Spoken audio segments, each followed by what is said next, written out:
Hello, नमस्कार सर्वांना. श्री येडेश्वरी आणि श्री स्वामी समर्थ. तुम्हा सर्वांचं स्वागत आहे आजच्या आपल्या नवीन व्हिडिओमध्ये. तर आज बनवत आहे मी घरच्या घरी लोणी.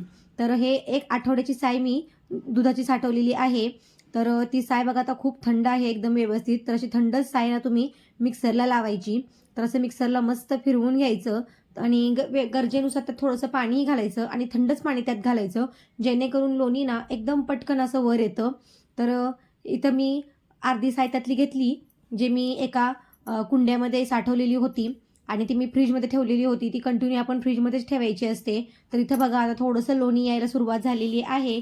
तर आणखीन त्यात ना मी थोडंसं पाणी ओतलं आणि आणखीन थोडं फिरवलं 1-2 मिनटं. तर किती बघा तुम्ही किती छान दाणेदार एकदम लोणी आलेलं आहे. तर एका स्टीलच्या पातेल्यामध्ये ना मी ते लोणी काढून घेतलं आणि मग उरलेली साय पण त्या दुसऱ्या भांड्यामध्ये काढून घेतली आणि मग ती मिक्सरमध्ये फिरवली आणि असं करून मी सर्व लोणी काढून घेतलेलं आहे.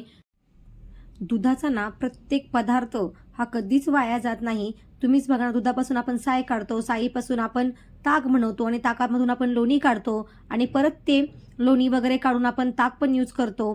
तर इथं बघा माझं सर्व असं मिक्सरमध्ये ताक असं फिरवून झालेलं आहे आणि किती मस्त लोणी निघलेलं आहे. तर असा गोळा ना आपण घ्यायचा आणि एका पातेल्यामध्ये ज्यात तुम्हाला असं ते तूप कढवायचं आहे त्यात काढून घ्यायचा आणि लोण्यापासून तूप बनवायचं आहे आपण. तर हे ताक ना नंतर तुम्ही पिण्यासाठी किंवा त्याचं कढी वगैरे काहीही करून यूज करू शकता किंवा मसाला ताक बनवू शकता. तर इथं बघा साधारणपणे 1 किलोचा चांगला मस्त लोण्याचा गोळा निघलेला आहे. तर हा मी लोण्याचा गोळा काढून झाल्यानंतर गॅस पेटवला आणि गरम करायला ठेवला आणि लोणी वितळवत ठेवलं.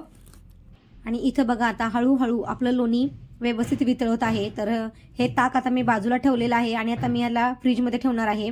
तर इथं हळूहळू सगळं लोणी वितळलेलं आहे आणि आता एकदम बारीक आंचवरती आपण याचं तूप बनवायचं आहे. तर तुपाचा कलर ना खूप सुंदर येतो जेव्हा पूर्ण तूप असं कढतं ना. आणि यात ना तुम्ही तूप गरम करताना हे लोणी वितळवताना त्याच्यामध्ये तुम्ही तुळशीची पानं पण टाकू शकता, जेणेकरून औषधी गुणधर्म यात येतात. तर तुपाचा रंग बघा किती सुंदर एकदम पिवळा छान धमक आलेला आहे. तर हे तूप ना आता थोडंसं थंड करायचं आणि त्यानंतर एका स्टीलच्या भांड्यामध्ये किंवा काचेच्या भांड्यामध्ये ते तूप काढून घ्यायचं आहे. तर असं एक स्वच्छ भांडं घ्यायचं, त्याच्यावरती चहाची गाळणी ठेवायची आणि ते तूप गाळून घ्यायचं आहे आपल्याला. तर हे मी असं आठवड्याला किंवा 15 दिवसाला तूप काढते.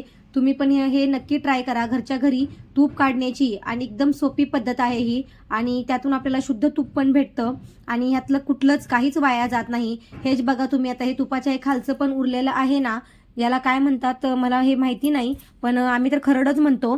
तर ही खरड आहे ना, यात तुम्ही साखर टाकून याची चपाती बनवा, बघा किती टेस्टी लागते. तर असा होता आजचा व्हिडिओ. व्हिडिओ आवडला असल्यास व्हिडिओला लाईक, शेअर आणि सबस्क्राईब करा. तोपर्यंत सर्वांना श्री स्वामी समर्थ. धन्यवाद.